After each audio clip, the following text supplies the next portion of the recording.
নমস্কার, কেমন আছো সবাই? আশা করি সকলেই ভালো আছো। আমার চ্যানেলে সবাইকে স্বাগত জানিয়ে আরও একটা নতুন ভিডিও শুরু করছি। আজকের দিনে সকালবেলা থেকেই কিন্তু বৃষ্টি শুরু হয়ে গেছে। কিভাবে কাজকর্ম করব সেটাই কিন্তু বুঝতে পারছি না।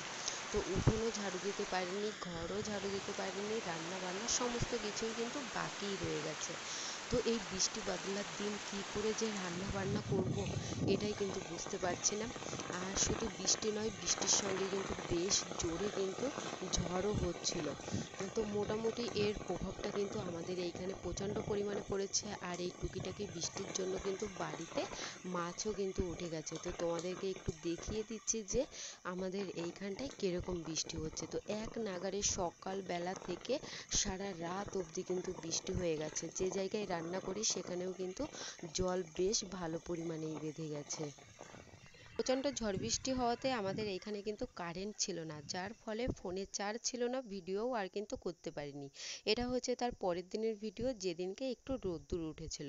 তো আমার চৌকির তলায় কিন্তু বেশ নোংরা হয়েছিল। তো আমার চৌকির তলায় টিভি রয়েছে, চালের ড্রাম রয়েছে, বড় বড় কিন্তু দুটো বালতি রয়েছে, কড়াইও রয়েছে ভীষণ বড়। তো সেই সমস্ত কিছু একটু পরিষ্কার করে নেব। তো চৌকির তলায় এত জিনিসপত্র রাখা যাবে না, এখন যেহেতু গরমকাল, তাই কিন্তু পোকামাকড়ের উপদ্রবটাও কিন্তু বেশ বেশি হবে। যেহেতু আমরা গ্রামে থাকি, গ্রাম এলাকায় কিন্তু প্রত্যেকজনের বাড়ির আশেপাশেই কিন্তু পুকুর থাকে। আর এই গরমে না পোকামাকড়ের উপদ্রবটাও কিন্তু বেশ বেশিই হয়। তো এর কারণে ভাবলাম যে আজকে সকালবেলা থেকেই ঘরের কাজকর্ম করব, তারপরে বাকি অন্য সমস্ত কাজকর্মগুলো কিন্তু সেরে নেব। তাই আজকে দেখো একেবারে ফার্স্ট সকালেই আমি চৌকির তলায় ঢুকে চৌকির তলায় যে সমস্ত নোংরা জিনিসপত্রগুলো ছিল সেগুলো বেশ ভালো করে বের করে নিলাম, আর জিনিসপত্রগুলো একটু সাইড করে বেশ সাজিয়ে গুছিয়ে রাখলাম। আর অনেকটাই কিন্তু ফাঁকা হয়ে গেছে চৌকির তলা, এবার কিন্তু দেখতেও বেশ ভালো লাগছে। তো এক গাদা কিন্তু নোংরা বেরিয়েছিল, যেহেতু দুদিন বৃষ্টির কারণে কিন্তু ঘরটা সেরকমভাবে কিন্তু পরিষ্কার পরিচ্ছন্ন রাখতেই পারিনি। একটু ভারী বর্ষণ হলেই কিন্তু আমাদের ঘরে জল চিটপিট চিটপিট করে। তো যতদিন না রোদ্দুর আসে ততদিন কিন্তু ওরকম ভাবেই থাকে, যেহেতু অনেক পুরনো আমলের ঘর আর কি। তো আজকের দিনে রোদ্দুর উঠেছিল, তো মোটামুটি ঘরটা ঠিক আছে। আর এখন হচ্ছে আমি এই যে বিছানাটা বেশ সুন্দর মতো ঝেড়ে আর একটা বিছানার চাদর কিন্তু আমি পেতে নিচ্ছি। আর যেহেতু আমার ঠাম্মাও মারা গেছে, তো এই কয়দিন ভাবছি যে আর নতুন বিছানার চাদর পাতবো না, কারণ এখন যে সমস্ত জিনিস নোংরা করব পরবর্তীতে কিন্তু কাচাকুচির পরিমাণটাও বেশি হয়ে যাবে। দুদিন এক নাগাড়ে বৃষ্টি আর তার সঙ্গে ঝড় হওয়ার কারণে না ঘরের জিনিসপত্রগুলোও কিন্তু বেশ আগোছালো হয়ে গেছে। আর আমার ঠাকুর ঘরটাও কিন্তু বেশ প্রচণ্ড পরিমাণে নোংরা হয়ে গেছে, যেহেতু আজকে 10 দিন মতো ঠাকুর ঘরে কিন্তু পুজো দেওয়া হয় না। তো এই যে মোটামুটি ভাবে ঘরের জিনিসপত্রগুলো আমি ঠিকঠাক করে নিচ্ছি। আর ওই ঝড়ের কারণে কিন্তু ঘরে একটু ধুলোবালিও ঢুকে গিয়েছিল, আর পাতা মাতাও কিন্তু পড়েছিল আর কি। তো সেই সমস্ত কিছু ঝেড়ে বুঝে পরিষ্কার করে নিয়েছি। এখন হচ্ছে আমি ফ্যানটাও কিন্তু পরিষ্কার করে নেব। আধা ঘন্টা বা 1 ঘন্টা বৃষ্টি হলে কিন্তু ভালো লাগে, তা বলে যে টানা এই দুদিন এক নাগাড়ে বৃষ্টি, তার সঙ্গে প্রবল ঝড়, এরকম হলে কিন্তু একেবারেই কাজের ক্ষতি হয়ে যায় অনেকেরই। তো আমাদেরই কিন্তু অনেক ক্ষতি হয়ে গেছে। তোমাদের দাদাভাইয়ের দোকানে যেতে পারিনি, কেউই কিন্তু কোনো কাজকর্ম করতে পারেনি। তো বাবারও কাজ বন্ধ হয়ে গেছে ঝড় বৃষ্টির জন্য। মা যেখানে কাজ করে সেখানেও তো কাজ বন্ধ হয়ে গেছে, যেহেতু আমাদের এইখান থেকে ট্রেন চলাচলই বন্ধ হয়ে গিয়েছিল। তো আমাদের মতো যারা মধ্যবিত্ত তাদের কিন্তু এই 2 দিন প্রচণ্ড ক্ষতি হয়ে গেছে। এটা যেহেতু প্রাকৃতিক দুর্যোগ, তাই এটাকেই কিন্তু আমাদেরকে মেনে নিতে হবে। তো আজকে থেকে কিন্তু পরিস্থিতি আবার সম্পূর্ণই কিন্তু ঠান্ডা হয়ে গেছে, ট্রেনও কিন্তু চলছে, মাও গিয়েছে কাজে, বাড়ির প্রত্যেকেই কিন্তু কাজে গেছে, শুধু আমি বাড়িতে রয়েছি। তো একটু ঝড় বা বৃষ্টি হলেই না আমাদের ঘরে কিন্তু প্রচণ্ড ধুলোবালি হয়ে যায়। তো সেই সমস্ত কিছুই এখন হচ্ছে ধীরে সুস্থে কিন্তু পরিষ্কার করে নিচ্ছি। সমস্ত কিছু পরিষ্কার পরিচ্ছন্ন করে নেওয়ার ফলে কিন্তু রান্নাটা বসিয়ে দেব। আর এই দেখো শোকেসের গা দিয়েও কিন্তু প্রচণ্ড ধুলো জমা হয়ে গিয়েছিল, তো একটা সুতির ন্যাকড়া দিয়ে পরিষ্কার করে নিচ্ছে। তো ভাবলাম যে চায়ের কাপগুলো পরিষ্কার করে নিই। দেখো এর মধ্যে একটা কাচের পাখি পড়ে হাত থেকে ভেঙে গেল। তো সেই সমস্ত কাচের টুকরোগুলো আয়নার উপর রেখে দিলাম, যে পরবর্তীতে পুকুরে ফেলে দেবো আর কি।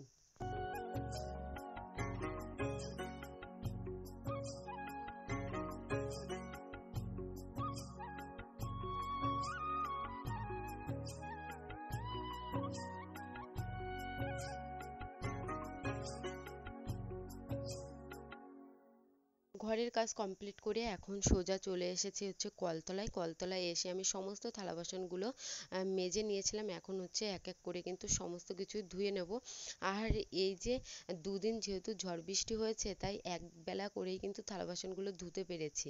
দ্বিতীয় বেলায় কিন্তু থালা বাসনগুলো ধুতে পারিনি, তাই আবার যে সমস্ত থালা বাসনগুলো তোলা ছিল তো সেই সমস্ত কিছু নিয়েই কিন্তু খাওয়া দাওয়া করা হয়েছে।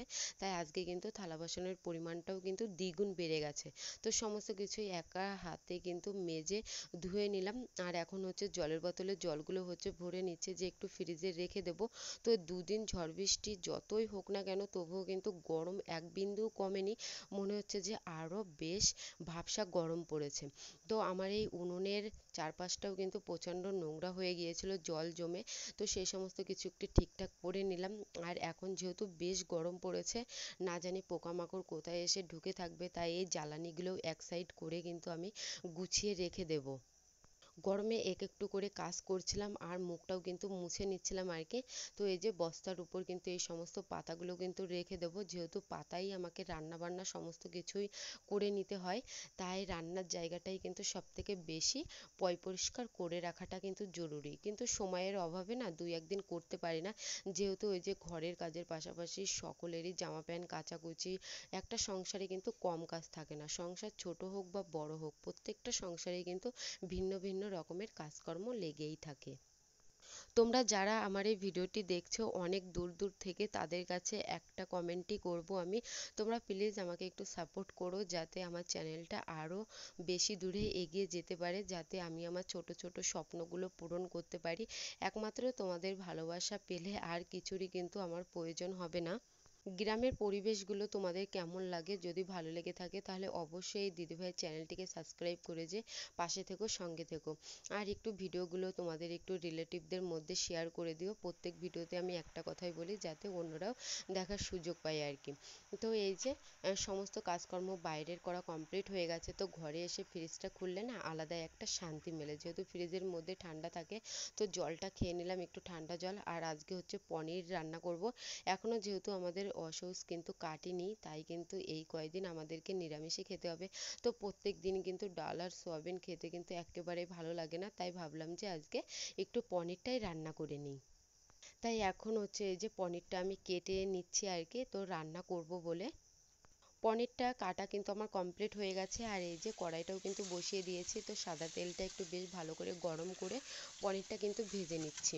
তো প্রত্যেক দিন যেহেতু ডাল সোয়াবিন খেতে আর ভালো লাগছিল না, তো সকলেই একটা কথাই বলছিল যে একটু পনির রান্না করো। আর পনির যেহেতু তোমাদের দাদাভাই খেতে একেবারেই পছন্দ করে না, তাই ভাবি যে আমরা সকলেই পনিরের তরকারি খাবো আর তোমাদের দাদাভাই কী দিয়ে খাবে। তো আজকে দেখলাম যে না, তোমাদের দাদাভাই এই পনিরটা কিন্তু বেশ ভালোই পছন্দ করেছে।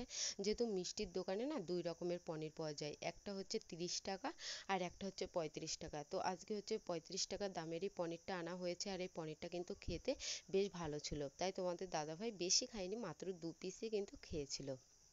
তোমাদের ওইখানে ঝড় বৃষ্টিতে কিরকম ক্ষয়ক্ষতি হয়েছে আমাকে একটু অবশ্যই জানিয়ে দিও, তাহলে আমি কিন্তু বুঝতে পারবো। আর আমাদের এদিকে যেরকম ঝড় বৃষ্টি হওয়ার কথা ছিল তার তুলনায় কিন্তু অনেকটাই কম হয়েছে। যা হয়েছে তবুও কিন্তু আমাদের বাড়ির বড় একটা জামরুল গাছ ছিল, তো সেই গাছটাই না ভেঙে পড়ে গেছে। তো সেই সমস্ত কিছু আজকে সকালবেলা তোমাদের দাদাভাই কাটাকুটি করে ডালগুলো, তারপরে কিন্তু আমাদের কারেন্টটা কিন্তু দিয়েছিল অনেক সকালবেলাতেই। এদিকে আমার রান্না বান্না কিন্তু মোটামুটি শেষের দিকে। তো শেষ পর্যায়ে গিয়ে একটু ঘিটা দিয়ে দেবো যাতে একটু তরকারি থেকে বেশ ভালো মতো সেন্ট বেরোয়। সেরকম কিছু রান্না করব না, শুধু পনিরের তরকারি করব আর বেগুনটা কিন্তু ভাজা করব। তো চলো তোমাদেরকে একটু দেখিয়ে দিই যে বৃষ্টির আর ঝড়ের তাণ্ডবে বাড়ির কি অবস্থা। তো দেখো সারা উঠোন কিন্তু এরকম পাতা পড়ে কিন্তু ভর্তি হয়ে গেছে। যতক্ষণ না বেশ ভালো করে রোদ্দুর আসবে ততক্ষণ কিন্তু আমি উঠোনটা কিন্তু ঝাড়ু দিতে পারবো না। আর এরকম ভাবে এক একটা পাতা খুঁড়তে কিন্তু প্রচণ্ড সময় লাগবে। তো চলো আজকের ভিডিওটি এখানে শেষ